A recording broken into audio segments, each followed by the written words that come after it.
Bienvenidos a Línea Vital. Buenas noches, Sandra. Buenas noches, Cecilia. Buenas noches a todos en casa. Bueno, aquí estamos en vivo para compartir con ustedes este espacio de periodismo de salud. Hoy con un tema, creo que un poco movilizador, porque vamos a hablar de duelo, de cómo cambia la vida de una persona, de una familia, la pérdida de un ser querido. ¿Quién nos va a acompañar? Como siempre, la palabra de una profesional en el piso. Va a estar la licenciada Andreu hablando de este tema. Pilar Andreu va a estar en el piso con Sandra, así que puede aprovechar el 42 25 24 para hacer las preguntas, las dudas, las cosas que usted quisiera saber sobre este tema a ese número. Le hablaba Cecilia de un tema movilizador. Movilizadores también son los testimonios que tenemos hoy de personas que pasaron por esta experiencia, esta dura experiencia de perder a un familiar querido.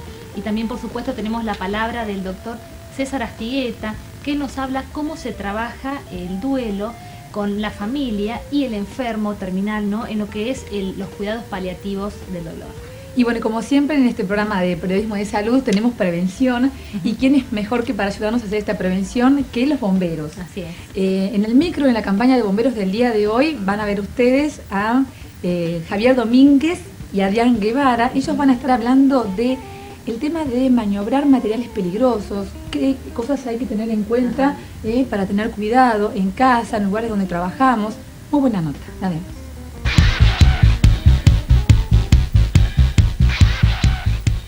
Son los hombres y mujeres que arriesgan su vida por vos. Son los hombres y mujeres que dejan su familia y trabajo por vos. Son los bomberos voluntarios de Olavarría.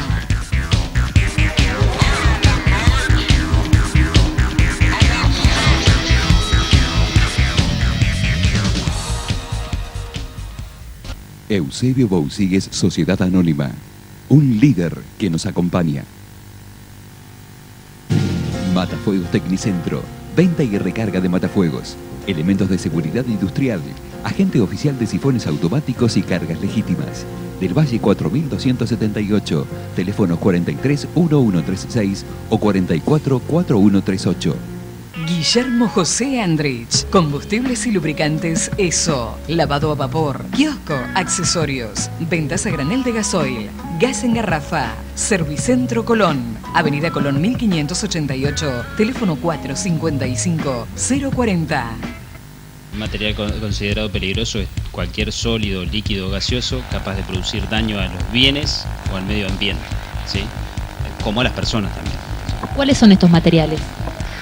Bueno, los materiales peligrosos es una serie enorme, hay una lista enorme de materiales, pero podemos encontrar en la ciudad, dentro de la ciudad, en distintos lugares, ¿sí?, ya sea una pinturería, ya sea una estación de servicio, en el domicilio mismo de una persona, porque nosotros consideramos un material peligroso, por ejemplo, a las distintas sustancias, por ejemplo un solvente, una pintura, ¿sí? Generalmente en una vivienda suele haber ese tipo de elementos. ¿Qué otra cosa puede encontrarse quizá en una vivienda? En una vivienda puede encontrarse el gas amoníaco, que es un gas refrigerante generalmente utilizado por las heladeras, ¿sí?, o por los equipos de refrigeración. Es un gas tóxico que es perjudicial a la salud. ¿Cuáles son los accidentes más comunes con estos tipos de materiales? El accidente normal que se puede producir es desde el momento del traslado, ¿sí?, desde su fabricación al momento del traslado, hasta que es utilizado industrialmente o utilizado en uso domiciliario. Por ejemplo, es muy común utilizar soda cáustica. La soda cáustica es un material peligroso, o un ácido para limpiar algún elemento de la casa, ¿sí?, y es un material peligroso. ¿Cómo se procede frente a un accidente de este tipo? Con respecto a lo que es un accidente en ruta, que es lo primero que nosotros trabajaríamos, lo que hay que tratar de hacer es no meterse directamente en el lugar del accidente o del incidente, ¿sí?, para no seguir siendo parte del problema. Todas las personas que estén ubicadas dentro de ese sector están consideradas como dentro de un problema, ¿sí? Normalmente todos vemos esos materiales peligrosos que están en la calle, ¿sí?, y es fácil de ver porque, por ejemplo, en los camiones de combustible existen unos rectángulos de color naranja con números negros que esos rectángulos naranjas con números negros están indicando de que ahí tenemos una mercancía peligrosa, ¿sí? Y se bloquea el lugar para que la gente, incluso los curiosos que pueden llegar al lugar, no pasen. ¿Cómo se procede? Sí, uno de los primeros pasos, una vez que nosotros nos llegamos a ese lugar, obviamente siempre en dirección al viento, ¿sí? Para evitar que todo lo que sería gases y demás nos perjudique a nosotros. Entonces vamos en dirección al viento, nos acercamos a una distancia prudencial, ¿sí? Y como segundo paso lo que tenemos que hacer es asegurar la zona, o sea, evitar todo tipo de gente que se acerque al lugar, como dijo Javier, evitar que bueno, ellos mismos formen parte del problema y no de la solución. También utilizan trajes especiales. ¿Cómo se equipan ustedes? Sí, utilizamos trajes especiales, ¿sí? Como podemos ver. Esos trajes trabajan totalmente independiente del medio ambiente, ¿sí? No precisan del medio ambiente, ya que utilizamos un tubo de oxígeno, de aire, ¿sí? De aire comprimido, y los equipos capsulados de nivel A, que son para entrar directamente en el lugar del incidente o del accidente, los cuales no nos dan una protección térmica, ¿sí? Nos dan una protección hacia todo lo que es nuestro cuerpo. ¿Cuánto tiempo pueden estar con esos trajes en el lugar del accidente? El tubo de aire dura 35 minutos, estando en buena condición física el operador del equipo. Luego hablamos de los accidentes domésticos. Frente a un accidente doméstico con este tipo de materiales, ¿qué recomendación es para la gente? ¿Cómo tiene que actuar en ese momento? Sí, todo depende de qué material estemos hablando y de cuál haya sido el problema. O sea, si nosotros vemos una persona que de pronto está intoxicada por algún elemento, ¿sí? Ya sea algún pesticida, nosotros lo que tenemos que hacer es primeramente retirarlo del lugar para evitar que el cuerpo siga absorbiendo este material y bueno, realizarle obviamente sacado de ropa como para que la piel no siga absorbiendo este material, y procedemos a lavar la zona y derivarlo obviamente a un centro asistencial.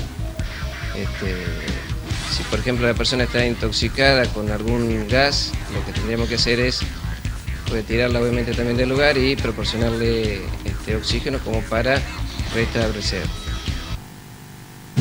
Matafuegos Tecnicentro, venta y recarga de matafuegos, elementos de seguridad industrial, agente oficial de sifones automáticos y cargas legítimas.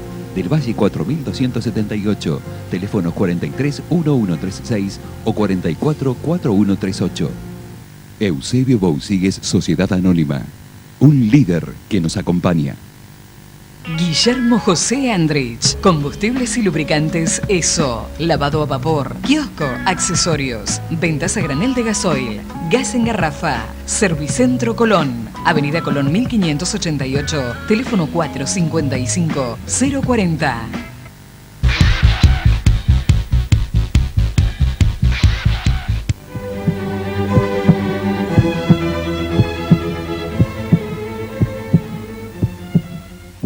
A tener en cuenta. Si usted cree estar ante presencia de materiales peligrosos, como decían ellos, tiene alguno de los síntomas o percibe el olor, haga inmediatamente la denuncia a policía y a bomberos. Y si cree haber estado en el lugar donde hubo algún tipo de incidente con materiales peligrosos, no se retire del lugar, quédese en el lugar y hágase ver por el personal médico que suele concurrir cuando pasan estos incidentes, porque puede tener justamente algún síntoma y no darse cuenta. Y por supuesto vamos a pasar, como siempre, al tema central del programa del día de hoy. Como les adelantamos, va a ser duelo. Y tenemos testimonios, unos excelentes testimonios. Decíamos que es muy importante que en este programa la gente pueda dar su experiencia, porque esto seguramente es lo que más ayuda a quien está del otro lado, a ustedes, pasando por una situación similar, y entender cómo lo vivió otra persona. Creemos que ayuda más que cualquier cosa que podamos hacer en la prevención y en lo que es el tratamiento de las situaciones de dolor. Elsa Aitala y Mirta Caparrós son dos mamás que perdieron a sus hijos hace algún par de años. Ellas, en esta primera parte de la entrevista, nos brindan su testimonio. ¿Cómo empieza y cómo cambia la vida de una familia, de una persona, cuando fallece un ser querido? Bueno, es algo que solamente pasándolo vos podés imaginarte lo que es, porque uno de golpe le cae la desgracia y es algo que vos quedás del otro lado de la vida, porque toda tu estructura se te rompió. ¿Cómo fue su caso, Elsa? Y bueno, Esteban era un chico completamente sano, que si yo alguna vez tenía algún temor, tenía temores como toda madre, de un accidente, de correr por cualquier cosita, viste, de atender todo, porque uno hasta eso se cree que es omnipotente con los hijos, hay cosas que no hay caso. Y de buenas a primeras aparecen unos síntomas como de una gripecita. Justo había viajado a acompañar a la novia acá a Olavarría, que tenía una tía que estaba enferma, y no, me siento bien, qué sé yo, ahora me doy un baño, para esta noche salgo. Yo digo, tenés que ir al médico. No, mamá, no seas exagerada, me dice. ¿Qué edad tenía su hijo en ese momento? 22 en ese momento, falleció a los 23. No, ya tenía los 23, porque no alcanzó a estar un año entero enfermo. Y entonces, mientras se bañaba, nosotros llamamos a un médico amigo, y le digo, Esteban, mirá, ya llamamos, andate, ve, total, así me quedo tranquila, qué sé yo. Lo revisó y le dice, no viajes, mira, mañana yo quiero examinarte de nuevo, pero quiero un análisis y una radiografía. ¿Viste cómo la barría? Yo llamé al laboratorio a las 7 de la mañana, vino a sacar la sangre, hablé al instituto, ni bien abrió, a las 10 de la mañana ya tenía la radiografía, así que todo urgente.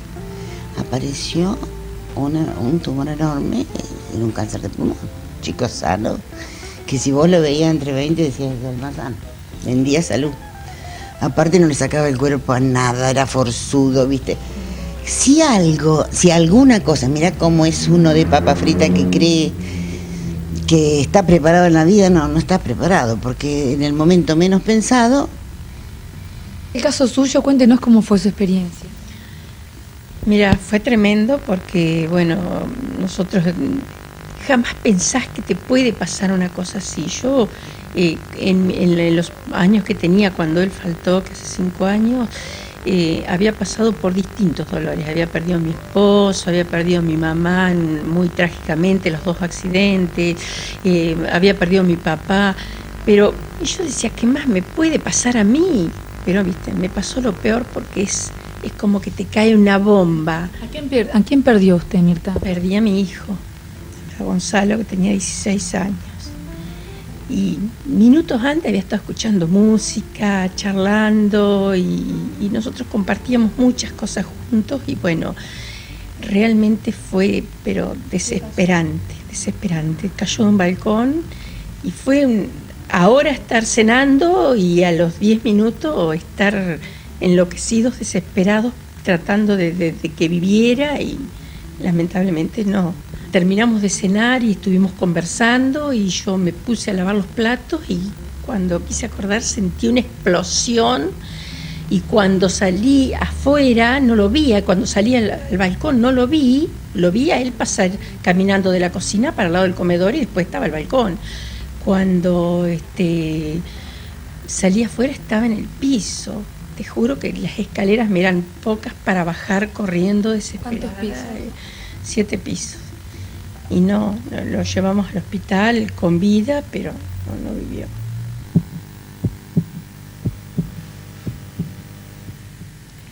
Y ahí recién comienza. Elsa y Mirta nos van a contar cómo fue todo el proceso que aún están viviendo hoy. Quien también nos cuenta su experiencia de duelo, pero como hijo, Luciano Vulcano. A él le falleció su papá hace algunos años. También hoy nos brinda su testimonio. Y también hoy nos va a brindar su palabra la licenciada Pilar Andreu, después del corte, con Sandra.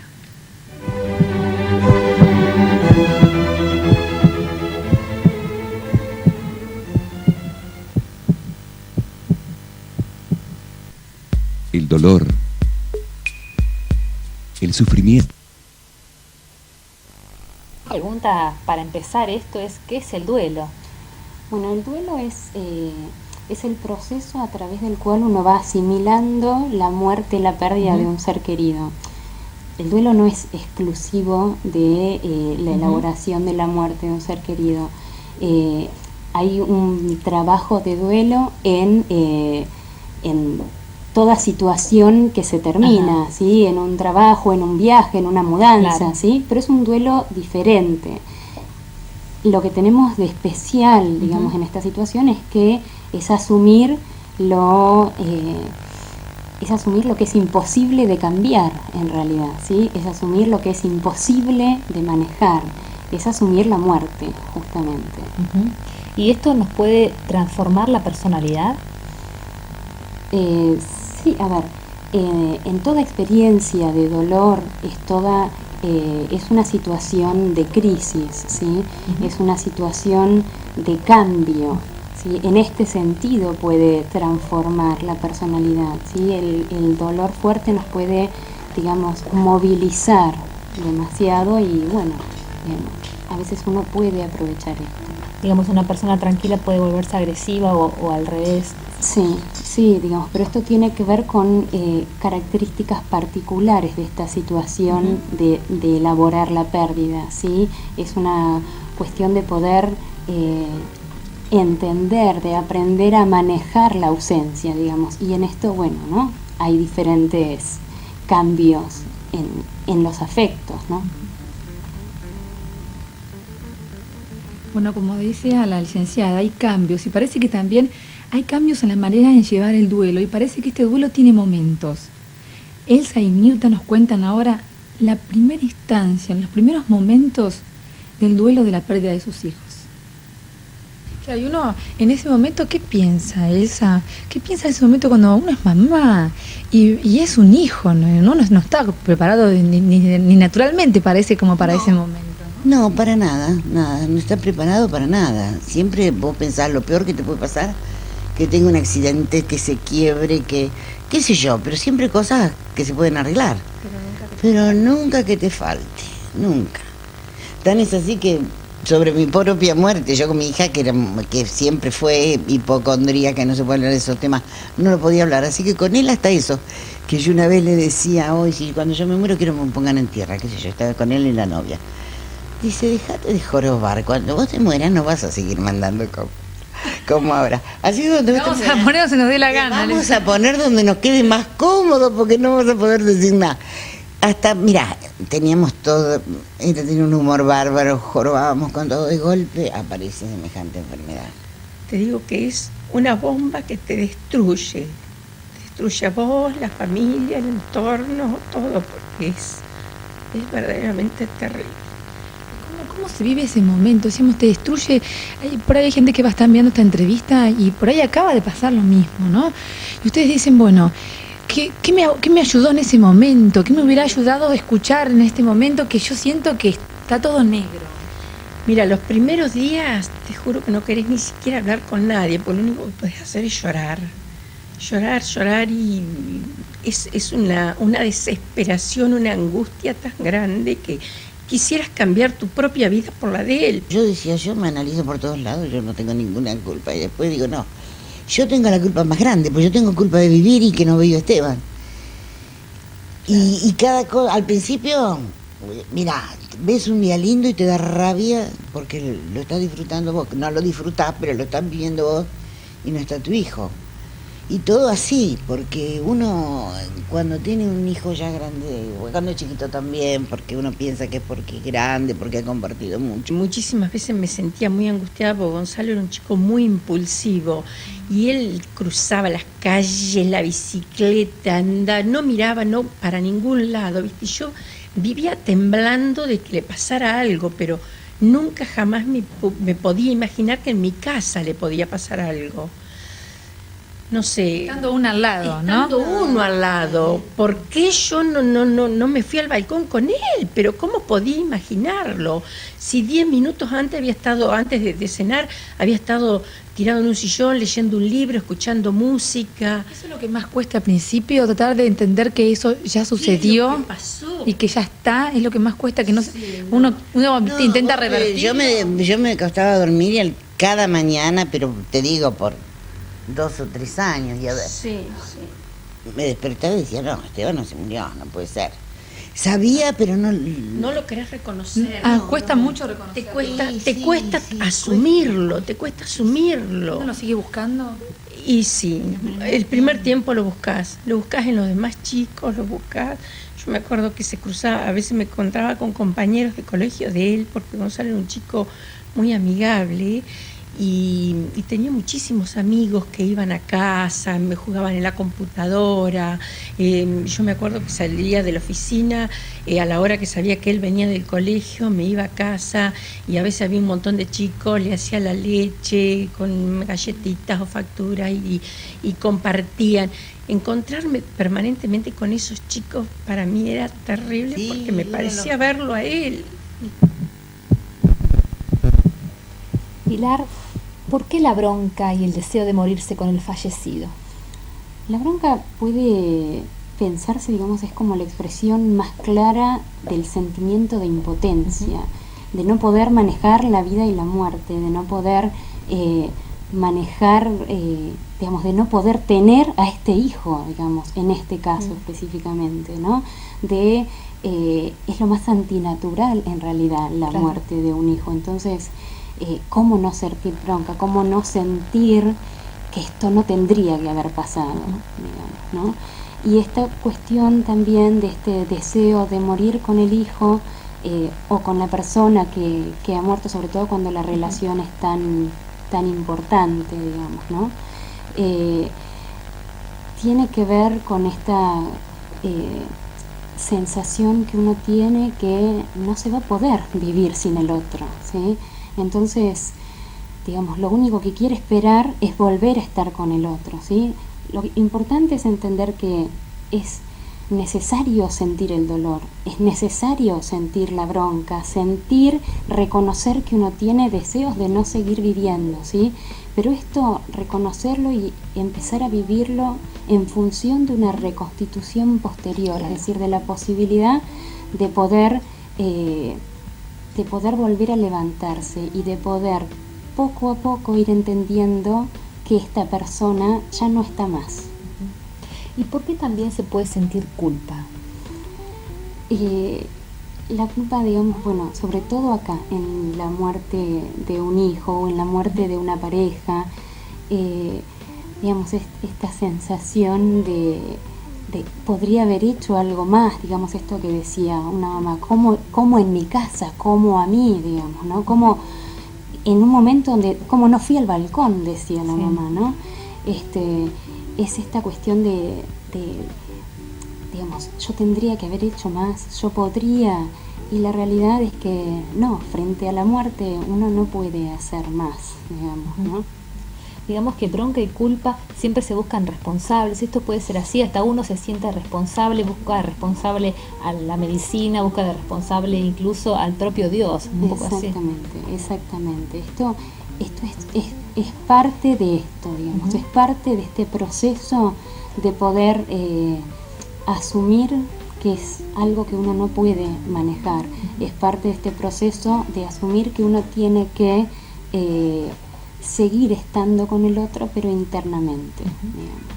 Y también hay diferencia en la forma de llevar el duelo cuando se va trabajando porque sabe que un familiar, esta persona tan querida, tiene una enfermedad que puede morirse por esta enfermedad, o cuando la muerte es repentina. ¿Hay diferencia? Sí, es diferente en tanto que con una enfermedad uno puede ir acompañando al ser querido. Además, uno a través del tiempo ve cómo este cuerpo, digamos, cómo esta persona querida va, digamos, debilitándose, va enfermándose cada vez más, hasta como decir, llega un momento que está como enfermo de muerte, no importa cuál es la enfermedad, digamos, ¿sí? Uno puede acompañar a esta persona, uno puede también, digamos, ir sosteniendo al otro en las cosas que va eligiendo para este último momento. Con la muerte repentina no existe este tiempo, ¿sí? Es, digamos, algo que irrumpe sin aviso, ¿sí? Lo que no quiere decir que duela menos una muerte que otra, ¿sí? La muerte del ser querido es siempre la muerte del ser querido, ¿está? Bueno, y justamente qué pasa cuando tenemos la oportunidad de ir trabajando sobre este duelo antes de que la persona justamente no esté más con nosotros, como es cuando, por ejemplo, está pasando por una enfermedad terminal.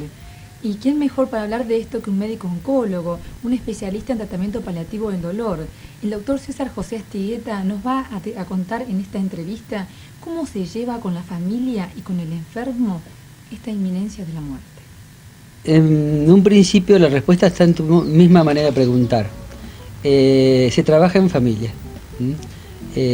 Por eso, digamos, el objetivo de los cuidados paliativos de mi especialidad está centrado en el paciente y en la familia, porque sabemos que el paciente de alguna manera, en algún momento, la mayoría, o por lo menos, si estamos hablando del paciente terminal, se va a morir. Esto es una muerte, lo que nosotros llamamos en medicina una muerte anticipada.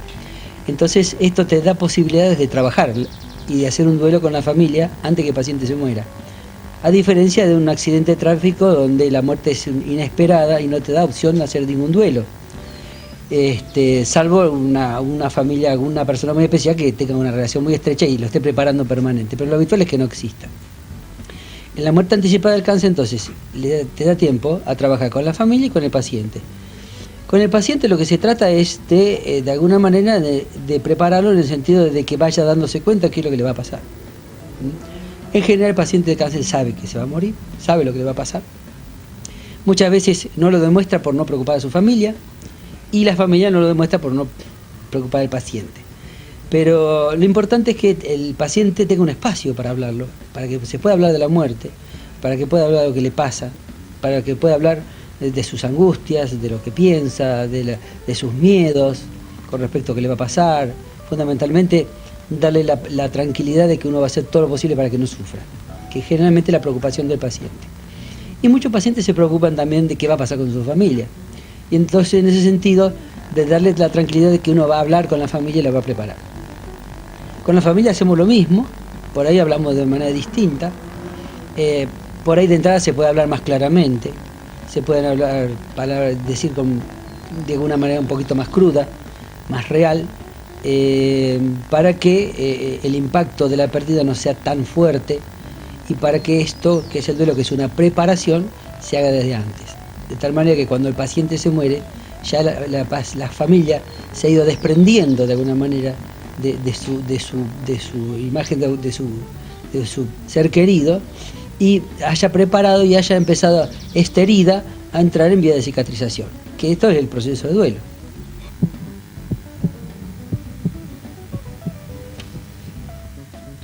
Recuerde que estamos en vivo, que puede comunicarse con nosotros al 42 25 24, como lo hizo recién una televidente que pregunta cuánto dura el duelo de un esposo. Vamos a hacer ahora una pausa comercial para luego de ella volver con más testimonios y la palabra de la licenciada Pilar Andreu, que va a responder esta pregunta y otras más.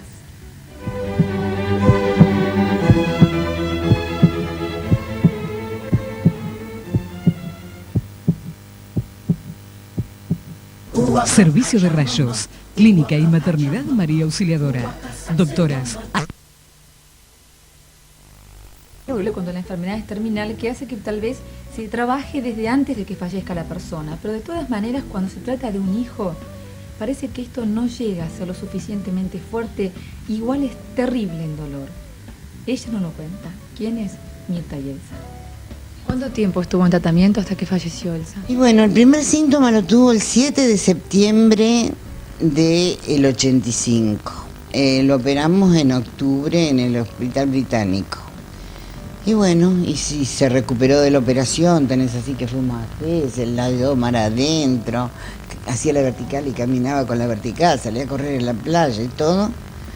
Pero después ya se reprodujo eso y hizo metástasis y no hubo nada que hacerle. Mira, ahora yo te digo que en esto de renacer, todo lo que nos pasó a cada uno pasa a ser una anécdota, porque lo terrible es que nunca más lo tenés.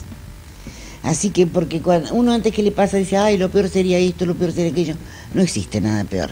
Necesitas muchísima fuerza de voluntad, te digo, para levantarte todos los días. Primero para levantarte todos los días porque uno quisiera seguir durmiendo. ¿Uno quiere fallecer con el hijo? Quiere partir con el hijo que partió. ¿Y eso da culpa con respecto a los hijos que quedan? Y bueno, eso es precisamente lo que uno tiene que hacer, muchísima fuerza de voluntad para levantarte, para seguir viviendo, por seguir apoyando a los otros hijos que faltaron, porque para ellos también es un gran dolor y una gran pérdida, y para apoyar a tu pareja, a tu marido, porque también es hijo de él. Y bueno, es muy difícil, pero hay que poner una fuerza de voluntad terrible, te digo, para para salir. Al principio para no podés lograr apoyar salir. a nadie porque uno se concentra en su dolor, porque no podés. ¿Uno cree que va a enloquecer en ese momento? ¿Está muy cerca de eso? Te sentís loca, sí. Te sentís loca, verdaderamente, porque es algo tan desesperante y asumir que no lo vas a volver a ver nunca más. Yo me acuerdo el primer día que fui al cementerio después que él había partido, cuando vi en la lápida el nombre de él, Eso es terrible. te juro que creí que me moría. Ahí nomás.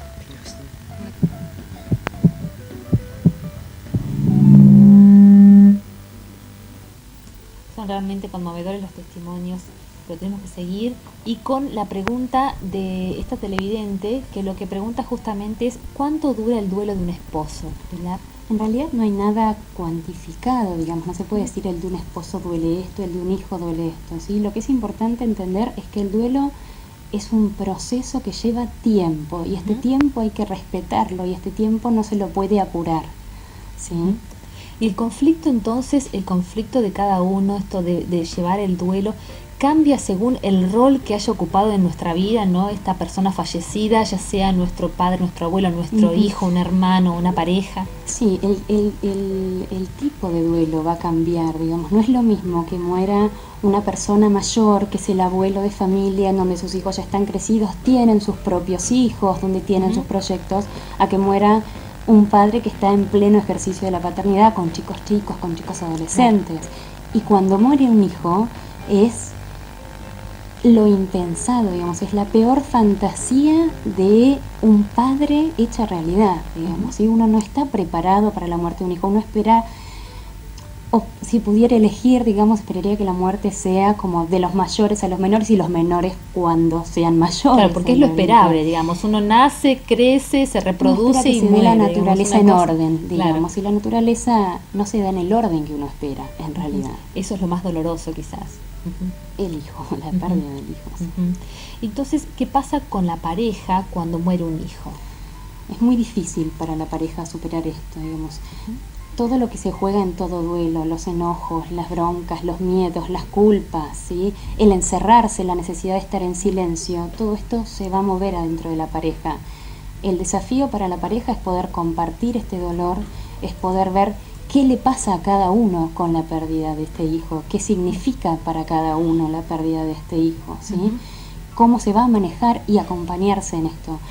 Es muy difícil, digamos, y muchas veces se quiebran las parejas frente a esto, digamos. La separación es bastante común, digamos, después de la muerte de un hijo, ¿no? ¿Y qué pasa con los otros hijos, con los hijos que quedan? Bueno, sobre todo si son chicos, digamos, siempre algo fundamental en todo trabajo de duelo es poder hablar, ¿sí? Y con los chicos más, poder abrirles este espacio en donde ellos también puedan decir qué es lo que sienten, ¿sí? A veces los chicos se pueden sentir culpables, sobre todo por ahí en donde fue un proceso largo de enfermedad, donde se cansaron de que mamá y papá no estén en casa, entonces bueno, ¿por qué no se termina esto? Y esto se termina, o se cura o se muere, entonces en algún punto se pueden sentir responsables de esto. Hacerlos entender que ellos, no, por más que piensen una cosa así, no la manejan en realidad, ¿sí? Abrirles este espacio para que ellos vuelquen todo lo que ellos necesitan, para que tengan un lugar de confianza donde poder compartir también su dolor. ¿Se pueden sentir abandonados? Sí, se pueden sentir abandonados, digamos, porque es muy difícil para ellos entender, digamos, ellos siguen siendo chicos, entonces entender esta necesidad de los papás de estar como más ensimismados, ¿sí? De estar con el humor cambiante, ¿sí? De no tener tanta energía para enfrentar tantas cosas cotidianas, digamos, ¿sí? Entonces, por eso digo, abrir este espacio de donde se pueda hablar, donde se los pueda escuchar, donde ellos puedan preguntar todas las dudas que tengan, les va a mostrar que ellos no son dejados de lado, ¿sí? Que son tan importantes como este hijo que no está. ¿Y qué pasa cuando la relación con el fallecido era conflictiva? El duelo es más conflictivo, digamos, es más difícil de elaborar, ¿sí? Porque quedan como muchas cosas abiertas que uno no las puede cerrar con el otro, ¿sí? Uno no las puede aclarar con el otro. Entonces, digamos, tal vez va a ser necesario para poder elaborar este duelo una ayuda externa. Faltó el te quiero, el último te amo, perdóname, o una aclaración. Sí, por ahí esas cosas estuvieron, pero estuvo toda la vida cargada de situaciones de mucho conflicto, ¿no? ¿Y qué pasa entonces con nuestro rendimiento laboral frente a la pérdida de un ser tan querido? Laboral o en el aprendizaje, ¿no? Obviamente, uno en un trabajo de duelo, sobre todo al principio, ¿sí? El primer tiempo, el primer año, pero sobre todo los primeros meses, uno va a estar mucho más ensimismado, uno va a estar mucho más vuelto hacia adentro, ¿sí? Esto es volver la energía hacia adentro para ver, para de a poco ir asumiendo esta pérdida, para de a poco ir instalándole a esta persona que ya no está un lugar interno que va a ser inolvidable, ¿sí? Entonces, decíamos la muerte de un hijo, pero cuando a un hijo se le muere un papá, y en este caso quizá un hijo mayor, puede verse en la necesidad de ocupar el rol del padre. ¿Qué perjuicio, qué conflicto puede traer esto para este chico? En realidad, con esto de ocupar los roles, siempre cuando hay una pérdida familiar hay como que reorganizar los roles. Esto obviamente se da naturalmente, ¿no? A veces por ahí el hijo varón siente esta necesidad de tener que ser ahora el cabeza de familia. Es muy común escuchar a la gente que dice, bueno, vos ahora sos, y esto es sobrecargarlo, sobre todo, por ejemplo, un hijo adolescente en donde no está preparado para ser un papá, ¿sí? Está preparado para ser hijo, está preparado para ser hermano mayor, pero no para ser un papá. Entonces, ponerlo en un lugar que le queda grande, es sobreexigirlo, ¿sí? Va a ser llenarlo también de culpas por no haber podido cumplir con esto, ¿no? Y Natalia Propato estuvo también con Luciano Vulcano. Luciano perdió a su papá cuando tenía 19 años en un accidente de tránsito en la ruta. Luciano nos cuenta cómo cambió este duelo, cómo cambió su vida. En el momento justo fue raro porque yo me enteré justo con mi hermano, porque mi mamá estaba trabajando, y nos enteramos por medio de dos hermanos de mi papá. En ese momento tuvimos que viajar porque justo no coincidía la ciudad, así que tuvimos que ir por el tema de todo lo que es el trámite, de reconocer el cuerpo y todo el tramiterío policial para dar de baja, de defunción sería mi padre. Y bueno, y después tuvimos que hacer todo lo que es esperar hasta que te traigan el cuerpo, velatorio. Y ese día fue medio turbulento, son muchas veces, si te acordás flashes nada más, con el mismo tiempo te vas acordando de más cosas.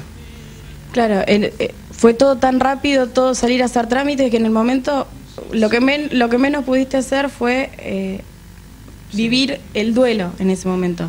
Sí, vendría a ser, los primeros días son difíciles porque los primeros días te lleva todo trámite. Lamentablemente muchas veces no podés decir, parar la pelota y decir sufrir un poquito solo, porque muchas veces tenés que, por más de que de mi mamá estaba mi hermano, teníamos que hacer trámite todos, entonces te lleva muchas veces eso a no poder decir, estacionarte y decir, pucha, perdí a mi viejo o perdí a algún familiar. En ese momento, aparte, es muy difícil decir, caer en lo que pasó, en la circunstancia esa, porque es como que no lo asimilás todavía. Tenés que vivir varias cosas y tenés que sentir la ausencia para recién decir, pasó tal cosa, y aparte es imposible también decir cómo lo llevo adelante, porque cada uno busca formas de salir de ese dolor y se va agarrando de cosas, como ya te digo, yo tuve la suerte de agarrarme de mi familia, mi hermano de un psicólogo, entonces es como que te lleva todo un proceso, es bastante largo aparte. La mejor forma de llevarlo también es siendo consciente de cuál fue la circunstancia, de no engañarse también a uno mismo. Y pasado el primer momento, pasado los años, ¿en qué te apoyás ahora cada vez que te acordás de que te falta tu papá? Me apoyo en mi mujer, en mi hijo principalmente, y en mi familia, en mi mamá, en mi hermano. que creo que es la mejor forma también de recordar y de pensar a la persona que hemos perdido, viendo lo que dejó alrededor. Buena humana, pero mía, tan humana como la contraria. Un poco hablamos de tiempos, pero el duelo, ¿puede durar incluso toda la vida? Puede durar, lo que pasa es que no estamos hablando de un duelo normal, digamos, ¿sí? Ahí ya estaríamos hablando que hay en realidad algo que está instalado que no permite avanzar en este proceso de duelo, ¿sí?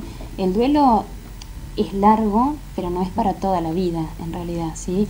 El duelo es el trabajo que nos permite a nosotros reorganizarnos, ¿sí? Sin la persona, ¿sí? Sin la persona querida. Por eso, no llegar a reorganizarse nunca, digamos, bueno, ¿qué es lo que está pasando? No llegar a asumir nunca y a entender nunca que esta persona ya no está más. Ahí, bueno, hay que ver qué cosas pueden estar trabando este duelo. Incluso el tema, es importante que haya fotos en la casa o hay que sacar las fotos. Sí, no, digamos, para esto no hay recetas en realidad, ¿sí? Lo que sí es importante entender que el trabajo de duelo no significa hacer como que nunca existió, ¿sí? El trabajo de duelo es reconocer que existió, ¿sí? Pero naturalizar su ausencia, por decirlo de alguna manera, ¿sí? Entonces, esto de las fotos, bueno, de alguna manera, bueno, esta persona sigue estando, digamos, esta persona era digamos, ¿no? Era alguien importante para nosotros, ¿sí? Lo mismo esto de hablar, todas estas cosas van ayudando en este proceso de duelo.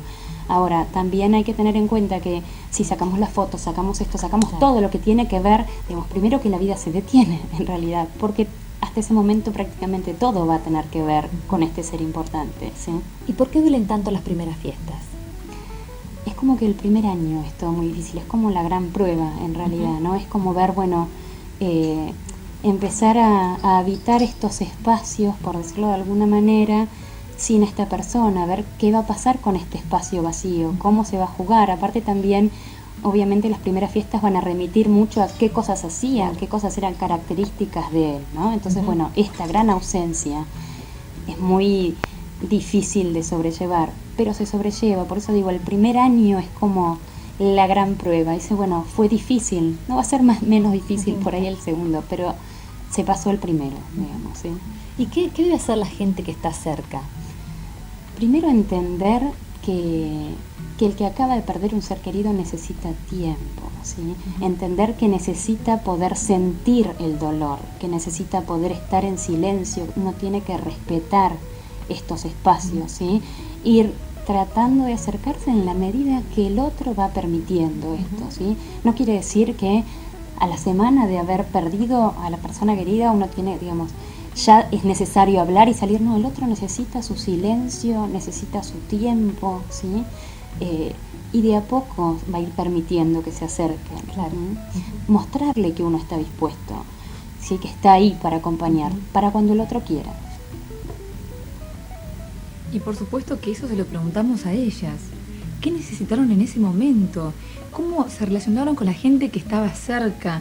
¿Qué realmente les dio seguridad? ¿Qué cosas les dio rechazo? Porque es un poco lo más difícil de manejar para la persona que lo está viviendo y para todos los que estamos alrededor. ¿Qué hacer?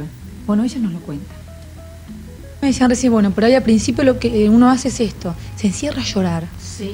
¿Y qué pasa después? ¿Qué pasa con la familia? ¿Qué pasa con el resto de la gente que está y que no sabe qué hacer? Si acercarse, si no acercarse, si preguntar, no preguntar. ¿Cómo se vive eso? Es difícil, porque los amigos, te digo, que a veces hasta buscan como eludirte un poco, porque no saben de cómo encarar el tema, no saben cómo hablarte. ¿Qué es lo que uno necesita en ese momento? ¿Qué necesita? ¿Necesita el amigo o necesita soledad? ¿Qué necesita uno? No sabes lo que necesitas, no sabes, pues estás tan mal. Cuando vos te habrás sentido mal alguna vez, viste, que no sabes lo que precisás ni lo que querés. Pero eso elevalo a la enésima potencia. Por eso es importante que ustedes cuenten eso, para que la gente que esté acompañando a una persona que está pasando por eso lo entienda, que un día va a querer que vaya y otro día no va a querer que vaya nadie. Claro. Yo había días que no quería hablar con nadie, te digo, y había veces que estaba tan angustiada que a cualquier hora me abría la la lluvia, me metía a bañar y lloraba con todas las ansias, descargaba la bronca, porque el duelo tiene muchas etapas, ¿viste? Tiene etapas donde vos primero tenés una bronca, una rabia, una impotencia terrible y vas cambiando, tus sentimientos van cambiando a medida que va pasando el tiempo. Yo tuve la suerte de que, pienso que fue para mí una suerte, de que una mamá que vivía cerca de casa, que también había perdido un hijo, me tiró por debajo de la puerta, porque no se animó, era muy pronto, no se animó, me tiró por debajo de la puerta una carta, ofreciéndome ir al grupo Renacer, y bueno, mis hijas insistieron, andá mamá, andá, que te va a ayudar, te va a ayudar. Para las personas así que quieren acercarse y ayudar a una persona que está en ese trance, es escucharlo y no tratar de decirle nada, ni darle ningún paliativo, ni esperarte que ya te va a pasar, ya vas a estar mejor, el tiempo, porque todas esas cosas lo único que te dan es rabia. Pues decir, ¿qué sabe lo que es? Porque uno se siente no comprendido. Sí, porque uno también vivió antes, cuando no le había pasado la tragedia a uno, pero le había pasado al prójimo, y uno se hacía astillas por ese prójimo y decía, pobres, ¿cómo estarán sufriendo? Y uno creía que sufría a la par, porque podía tener empatía y sufrir a la par. No podés, porque es algo tan grande que no es un duelo común. Se produce una bronca así con respecto a las otras personas que le dicen, que uno los ve y dice, y me está diciendo que sufre conmigo, pero no tiene ni idea de lo que yo sufro. ¿Qué me dice? No, yo a veces ¿Genera bronca eso también? No, sí, te crea bronca porque realmente lo haga con la mejor intención del mundo. Con la mejor intención. Porque algunos te dicen, y hay que seguir viviendo, la vida continúa. Pero ¿cómo continúa? ¿Y cómo continúa? ¿Cómo continúa? Es un trabajo muy grande, que el grupo ayuda. Hablar con otro ayuda, pero también es un trabajo de tiempo y es un trabajo interior, ¿viste? Que ayuda o no te ayuda muchas cosas.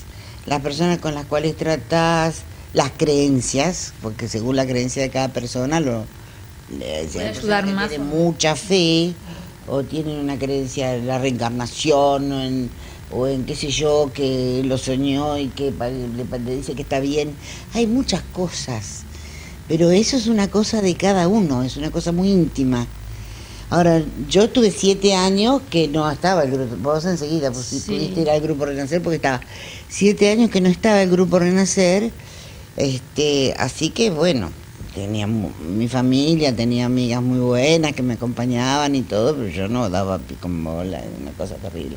Pero el dolor que no te deja respirar, que no podés vivir, nacer una vida normal, eso va aflojando y empezás a insertarte nuevamente con la vida.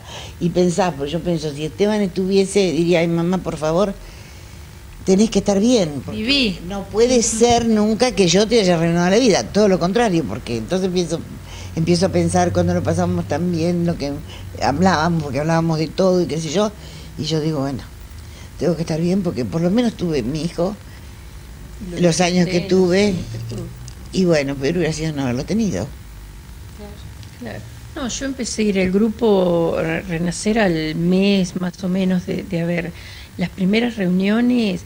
Te digo, no podía articular palabra, lo único que escuchaba hablar y lloraba, pero no, en la cabeza no me entraba las cosas que decían, ¿viste? Pero fui perseverante y con el tiempo me di cuenta de que empecé a hablar de a muy poco, y me di cuenta de que realmente hablar con otros papás que han tenido el mismo duelo y que saben qué es lo que te está pasando a vos, porque no es lo mismo que vos hables con cualquier persona que no vivió la circunstancia a que hables con una persona que sabe qué es lo que vos estás sintiendo intrínsecamente. Yo te digo que uno, después de un dolor tan grande y de una cosa tan terrible, aprende a vivir de otro modo y a darle importancia a las cosas que verdaderamente tienen importancia. Yo pienso que realmente uno puede seguir viviendo y puede seguir viviendo con una calidad de vida buena. Lo importante es volcar un poco el amor que uno le tuvo a su hijo, volcarlo en ayudar a otros papás que tienen la misma experiencia. Y no quedarte encerrado, tratar de salir, tratar de hablar, aunque sea con los mismos pares, con las personas con las que sufrieron la misma experiencia, pero ser perseverante, porque muchas veces llegan papás al grupo y creen que con una reunión ya van a salir bien, liberados, y esto es un trabajo lento, es cómo voy a vivir mi vida después de lo que me pasó, de ahora en más, pero que el dolor de la pérdida de un hijo uno lo lleva por el resto de la vida.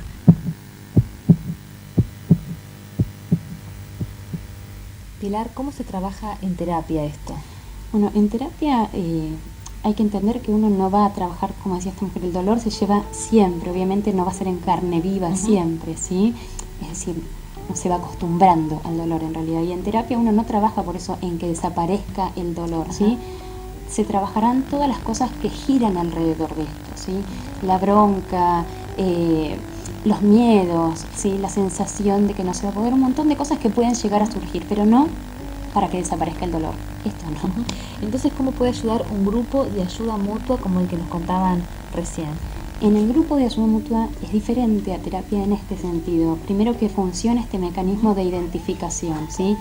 Y ahí sí trabajan con el dolor, es decir, porque se acompañan y comparten el dolor y ven en el otro, ¿sí? Que está sufriendo lo mismo que estoy sufriendo yo ahora. Entonces, esta posibilidad de ver, bueno, si ellos pudieron salir, si ellos están, digamos, bueno, tal vez pueda yo encontrar alguna vía. Pilar, muchas gracias por estar hoy con nosotros. Cecilia. Y para cerrar, estamos cortísimas de tiempo. Les vamos justamente a presentar en un breve informe qué es renacer. Escuchamos varias veces la palabra renacer. Bueno, les contamos de qué se trata.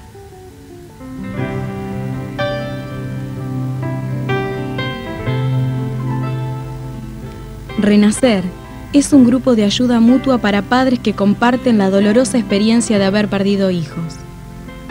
Se reúnen con el propósito de ayudar a sobrellevar el dolor, encontrando un nuevo sentido a la vida. Lo único necesario para participar en el grupo es querer recibir y dar ayuda.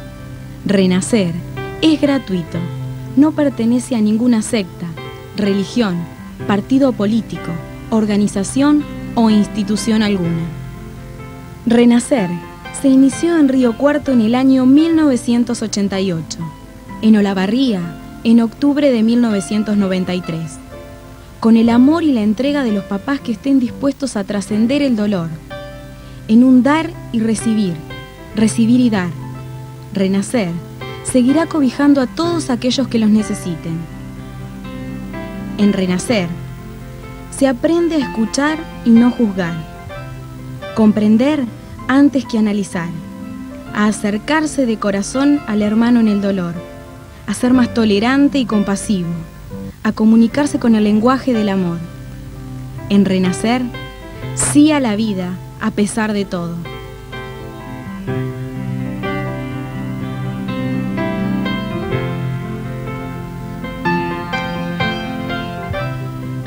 Qué locución la de Natalia Propato, excelente. Les comentamos que la gente de Renacer se reúne todos los primeros y terceros martes de cada mes. Recuerde, la primera y la tercera semana del mes, el martes ellos se reúnen. ¿En dónde? En la Unión Clasista, que está en Dorrego, 3337. Si quiere comunicarse con ellos, puede hacerlo al teléfono 42 39 71 o al 42 11 60. Además, vamos a decir que llamó Teresita, que es acompañante terapéutica, para contarnos, bueno, que aportarnos también que el duelo tiene 4 etapas. Ella quería que lo resumiéramos: negación, rabia, depresión y aceptación, que es lo más difícil, como lo decía la licenciada Pilar Andreu en el transcurso del programa, de quien además le decimos que en la producción están los datos de la licenciada para quienes están llamando, pidiéndolos para comunicarse con ella. Quédese que después del corte le contamos lo que tenemos la semana que viene.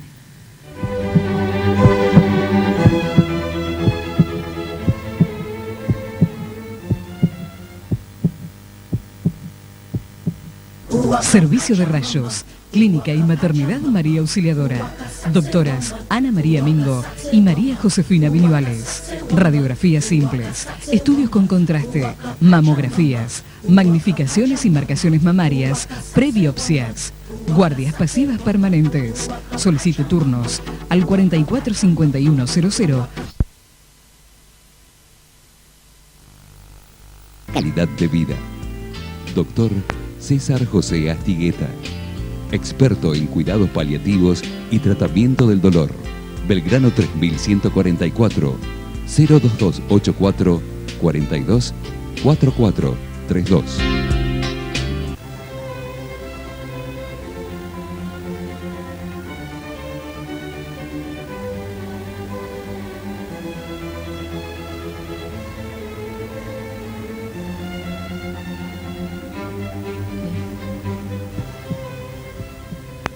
Nos vamos, Ana, más rápido que volando. La semana que viene tenemos un tema que va a dar que hablar, que a todas las mujeres nos preocupe, a los hombres que nos las tienen que aguantar también.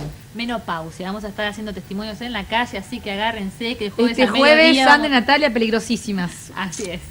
Para hablar de ese tema va a venir el doctor Hugo Ray. No nos queríamos olvidar de decirlo, así que prepárese para llamarnos y hacerle al doctor la pregunta que quiera. Nos vamos, nos encontramos el lunes que viene aquí a las 21 horas por Canal Local. Si recorro las historias ya vividas, siento cerca la presencia de